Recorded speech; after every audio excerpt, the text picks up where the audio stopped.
Every town has a dark side.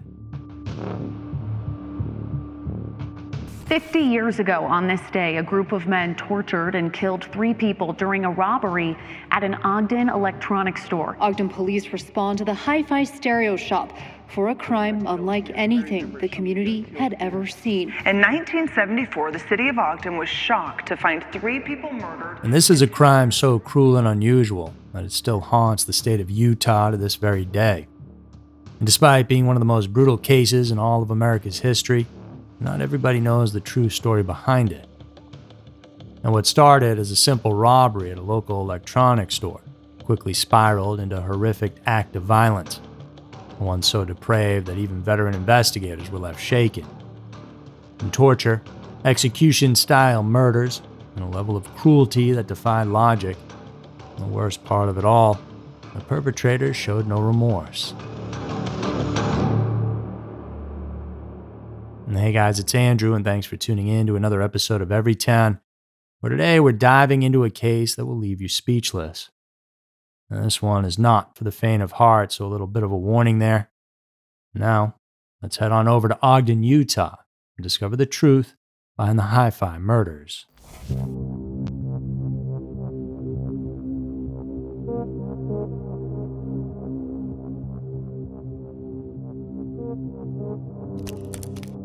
Ogden is a beautiful little city that sits around 40 minutes north of Salt Lake. Mountains as far as the eye can see behind its streets lined with buildings and homes. And today, the population sits at around 87,000, but back in 1974, when our story takes place, it wasn't even half that. Back then, there wasn't any sign of corporate America creeping in. There were mostly mom and pop shops and restaurants. And among them was the Hi-Fi shop, located at 2323 Washington Boulevard, which was one of the main thoroughfares that ran through town. The Hi-Fi was a home audio store, which are essentially obsolete today. But back then, you'd go there to buy speakers and record players, or have your radio system repaired. On the evening of April 22nd of 1974, 20-year-old Stanley Walker and 18-year-old Michelle Ansley were working the closing shift. It was a Monday, one of the more slow days of the week, so they were cleaning things up and just waiting to clock out. As the two of them prepped to lock up, the bell above the door chimed, signaling someone had come in. Only this wasn't a customer. It wasn't even just one person. The 4 men stormed into the store, waving pistols. They quickly overpowered Stanley and Michelle, who had no choice but to comply. And these were basically kids working minimum wage jobs, and they had no weapons. Binding their hands and feet, they forced them down into the store's basement before heading back to the main floor. And their intent was clear, it seemed. They had come to rob the place, which is exactly what they did. From outside, the intruders had 2 vans waiting, ready to be loaded with all the stolen valuables. While left scared in the basement, Stanley and Michelle hoped that soon the robbers would take what they wanted and leave. But this night was only just getting started, and what should have been nothing more than a financial loss for the store owner, an inconvenience involving insurance claims and some paperwork, would instead become one of the most infamous crimes in Utah's history, leaving 5 lives forever changed. I'm unaware of what was happening inside, because after all, this was Ogden, where not much ever happened. 16-year-old Courtney Nasbitt arrived at the store about an hour into the robbery. He had simply stopped by to thank his friend Stanley for letting him park in the store's lot earlier that day while running some errands close by. As Courtney stepped through the door, though, it wasn't his friend Stanley who he would see. Instead, he was met by a man he didn't recognize, who pointed a gun straight at his face.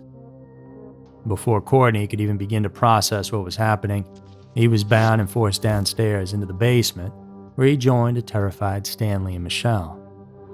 And for Courtney, it was a tragic case of being in the wrong place at the wrong time. Michelle, too, had unknowingly stepped into fate's cruel grip that night. and she hadn't originally been scheduled to even work that evening. She just agreed to cover a shift for a coworker out of the kindness of her heart. And time was ticking by, and the guys were stealing things with ease, and no one was around to bother them. But someone was bothered when their son hadn't come home as he usually did when he was done with work, and that was Stanley's dad, Orrin. He grew concerned, and it was completely out of character. Stanley always called if he was going to be late, but on that night, there were no words from him at all. Orrin jumped into his car and figured he'd check himself, drove on down to the hi-fi store. Within moments after entering, he found out where Stanley was, as he too was tied up and brought downstairs with the rest of the crew. And the basement population was growing quickly, and the robbers began to panic. And too many people had seen them at this point, and their plan was unraveling, and they were losing control. But one more victim would soon be added to the bunch. Like Orrin, Courtney's mother, 52-year-old Carol Nasbitt began worrying when her son hadn't come home either. And she drove to the store to see what was happening and quickly found herself in the basement, making her the fifth and final hostage.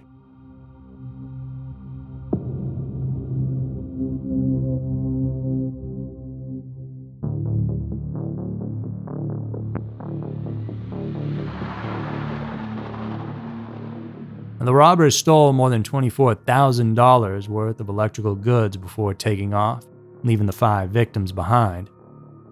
After being left in the basement for an additional 3 hours, the hostages were finally discovered by Orrin's wife, Stanley's mother. She too had grown concerned when her son and husband were unreachable. Upon entering the shop, she heard noises coming from the basement, along with her other son, who she brought along with her. They knocked down the door, but nothing could have prepared her for the nightmare they were about to uncover. In the damp darkness down there, her son Stanley was already gone, along with his co-worker, 18-year-old Michelle. Nearby, Carol Nasbitt and her son Courtney were barely clinging to life, and their bodies ravaged by the torture they had endured. Orrin Walker was still holding on, but he was in critical condition. Emergency services arrived swiftly, but for Carol it was too late. She succumbed to her injuries shortly after being rushed to St. Benedict's Hospital. And Courtney remained unconscious, his body broken by the extreme brutality he had suffered, and doctors were unsure if he would even ever wake up. And this left Orrin as the only conscious survivor, and the only chance for investigators to gain answers about what had truly happened in the basement that night. So, what did occur? And how did a robbery end in the death of 3 innocent victims? According to Orrin, while they were down there, they could hear 2 of the men discussing getting something from one of the 2 vans outside. Eventually, one of the robbers was sent out, and he returned a few minutes later, holding a bottle that was hidden in a brown paper bag. And 2 of the men then made their way down to the basement stairs with the worst of intentions. And one of them partially freed Orrin from his restraints at this point, while another poured a glass of the bluish-green liquid from the mystery bottle before handing it to Orrin and ordering him to give the liquid to the other prisoners. And the father refused. He wasn't going to be a part of whatever they had planned.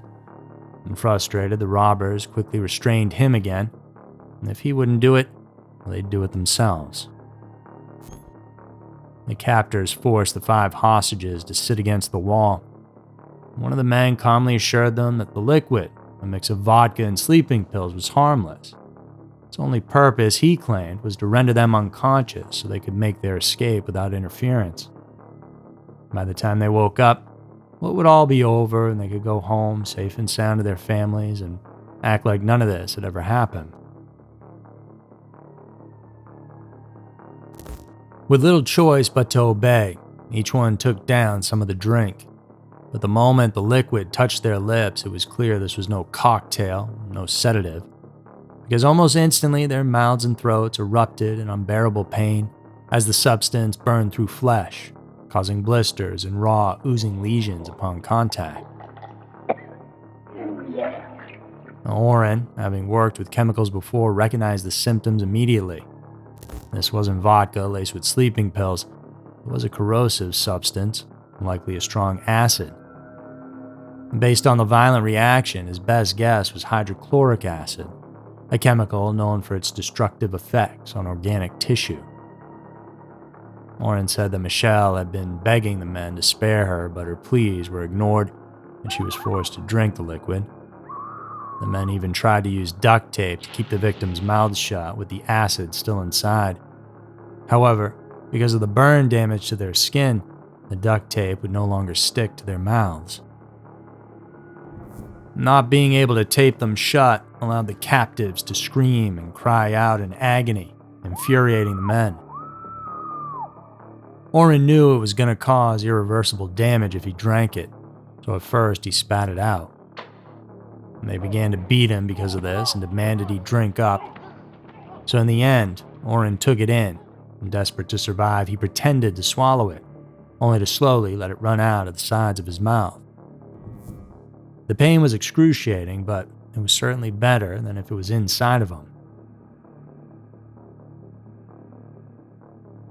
Looking around, Orrin saw the effects the chemical was having on the others and began to mimic their actions the best he could. He was forced to witness the screams and convulsions of his own son, along with the others. The men took this opportunity to rob them, stealing their watches and other valuable possessions. As the victims suffered, the men began to grow angrier with every passing second. Their patience had run out, as if in their discussions they had come to the conclusion that everyone would and should die instantly.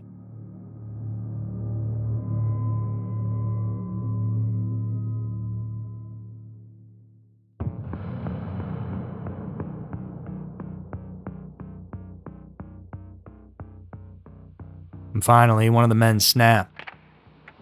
After drawing his pistol from his waistband, he took Carol and Courtney, shot them both individually in the back of the head. And Carol died instantly, but shockingly, Courtney survived the shot. The men also fired at Orrin, but they missed. And Orrin remained still, though, and despite being in constant pain, he managed to keep quiet. His goal was simply to convince the shooter that he was dead, and that was his best chance to survive this. Orrin heard one of the men tell his accomplice to go upstairs and then return in about a half hour. The man willingly obliged. After he left, that man took Michelle to a separate corner where he ordered her to remove her clothes. After that, I'm sure you can guess what happened. And he did it in front of everyone. Orrin, while remaining as still as possible, then listened to her final plea. She begged the shooter, saying, "Please, I'm too young to die." Ignoring her cries, he then dragged her, still naked, back to the other victims. He pushed her face first into the ground, and then shot her in the back of the head. The other man returned from upstairs, and they went to check on their victims. And this is when they realized that Orrin was in fact still alive. And the shooter knelt on Orrin's chest and attempted to strangle him with a wire. When it was taking too long, the shooter gave up and released his grip. Orrin gasped and coughed, but he was still alive. As if he hadn't suffered enough, the second man then inserted a pen into Orrin's ear, and both men began stomping on it. They forced it through his eardrum, and it came out through his throat. It certainly should have killed him, but by some miracle it didn't. However, it was enough to convince the men they had done enough. Leaving Orrin and the others in the basement, the robbers loaded up the rest of their goods and quickly left in the getaway vans. A few hours later, Orrin's wife and son would discover them. The police arrived shortly after 10 p.m., met in the parking lot by Stanley's hysterical mother, who kept repeating, "They've been shot," over and over again. Over at the hospital, Courtney was in critical condition and not expected to survive. In fact, he spent 266 days in there, many of which were in intensive care before being released. However, even after his discharge, he would never be able to return to a normal life. And he suffered from severe brain damage and amnesia, so much so, in fact, that when it came time for a trial, he was ultimately deemed unfit to testify. Orrin Walker, despite his own severe injuries and lengthy recovery, was able to provide the police with a detailed description of the two men responsible for the incident that night. He described the man who fired the gun as a short black male wearing glasses and speaking with a Caribbean accent. The other man was also African American, but he was taller and had a larger build. Additionally, Orrin was able to describe one of the vans driven by a third man. He noted that it was either yellow or cream in color. He also mentioned that there may have been as many as 3 additional men, beyond the 3 he could clearly identify. The investigators knew that the robbery had been well planned out, but the level of violence was so unnecessary that it left them unsure if this was personal in some sort of way, or even part of the motive.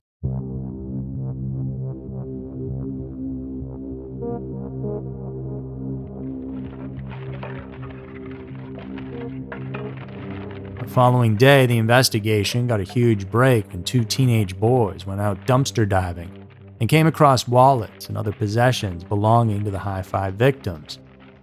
And that dumpster was in an interesting location. It was on the property of Hill Air Force Base. Police later learned the suspects were airmen from Hill Air Force Base. Officers played it smart and brought out all the airmen, so they had a large crowd around them. Using this to their advantage, the detectives turned it into a show. One of them pulled the items out and showed them around the crowd one by one while scanning the audience carefully, looking for any sort of reaction. The gamble paid off. The detectives spotted 2 men in uniform. Unlike the others, these 2 seemed panicked. They also grew increasingly restless as further items were being pulled from the dumpster. The detective noted that the 2 men were pacing up and down rather furiously and engaged one another in a series of heated exchanges. The men also matched Orrin Walker's description of the men and the killers. The 2 men in question were Dale Pierre and William Andrews, 2 names that had already been mentioned. Because just hours after the news of the crime was released, an Air Force officer had called in a tip where he had mentioned both Pierre and Andrews' names along with a third, Keith Roberts. According to the tip, the men had been heard bragging to one day rob the Hi-Fi store. At the time, no one took them seriously, but that all changed, of course, when it actually happened.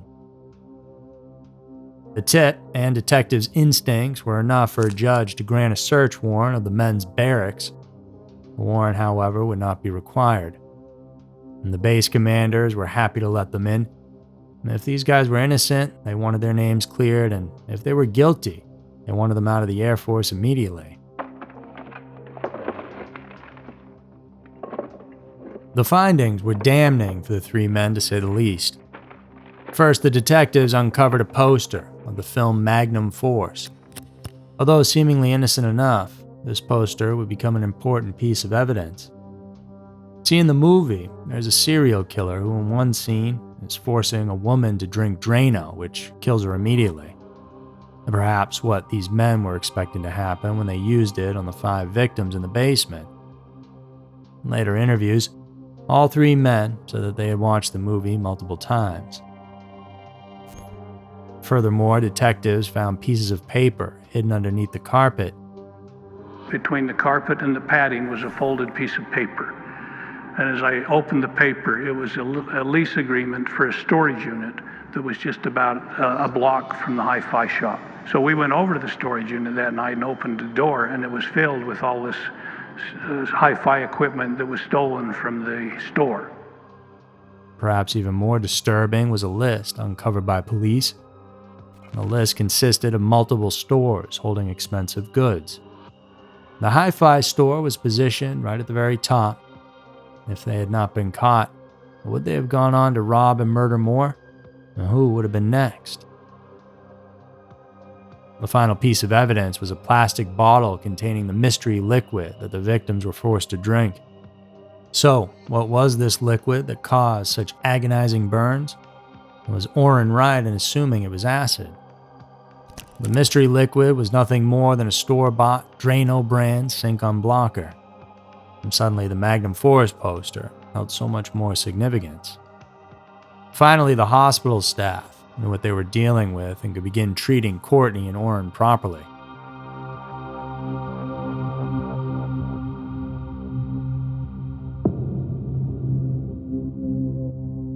The investigators believed there were 3 more men besides Pierre, Andrew, and Roberts.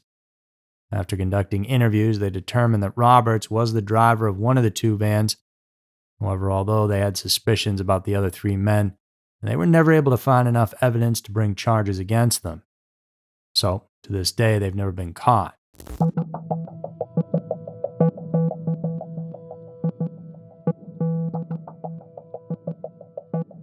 But as for the 3 that were, 21-year-old Dale Pierre was by far the most violent of the group. He was the man who pulled the trigger, the one who took Michelle to the corner of that basement. I just continued shooting. I figured, I shot Mrs. Nesbitt and just started shooting everybody else.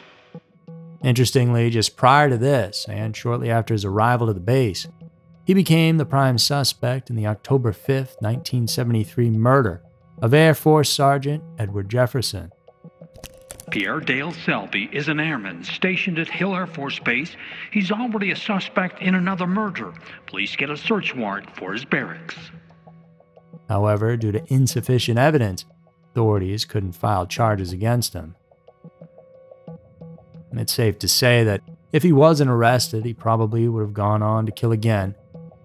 At the time of the murders, he was living in the barrack near the dumpster where the belongings were found. And Pierre was convicted of 3 counts of first-degree murder and 2 counts of aggravated robbery for his role in the Hi-Fi crimes. As a result, he was sentenced to 3 death sentences, 1 for each murder victim in total. On August 28th of 1987, at the age of 34, he was killed by lethal injection. The second of the Hi-Fi killers was 19-year-old William Andrews. Like Pierre, he was a helicopter mechanic at Hill Air Force Base. During the trial, it was revealed that he and Pierre had secretly planned all along to kill anyone they encountered while robbing the store. He was also convicted of 3 counts of first-degree murder and 2 counts of aggravated robbery. His death sentence was particularly controversial, though, as he did not personally carry out the killings, though he admitted to forcefully administering Drano to the victims, an action he believed was going to kill them, so he clearly had an intent to murder. Anyone that's human would have remorse for what happened. I'm very ashamed of my participation in that crime.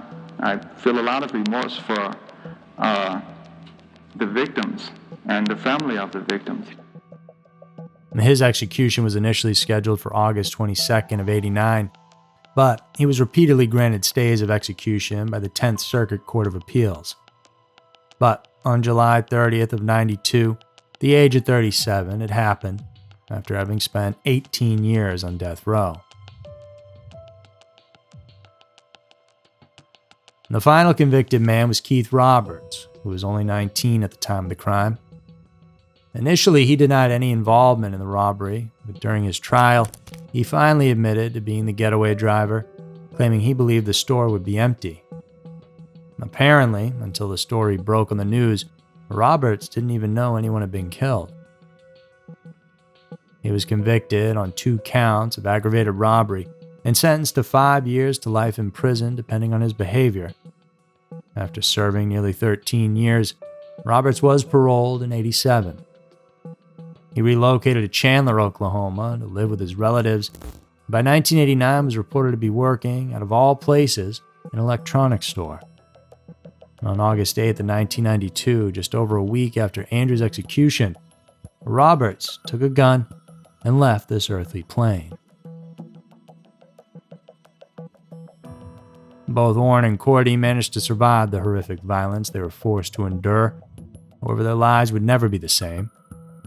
Orrin lived until April of 2000 when he passed away at the age of 69, and Courtney managed to overcome his injuries as well as the death of his mother.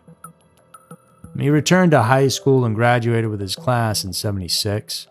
Seemed to be doing well for a while, but sadly, he had trouble keeping a steady job and relied on Social Security to get by.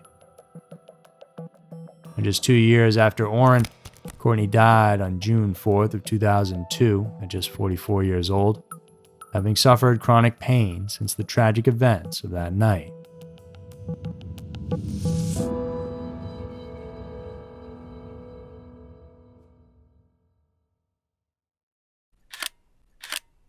So that's going to do it for this week's episode of Everytown. Hope you guys enjoyed it. If you're craving more, check out some of our other videos right here. And for exclusive episodes, darker, deeper dives you won't find anywhere else, head over to our Patreon channel. Make sure to join us next week for another tale of the strange, the eerie, and the downright terrifying. Because you never know, maybe your town will be next.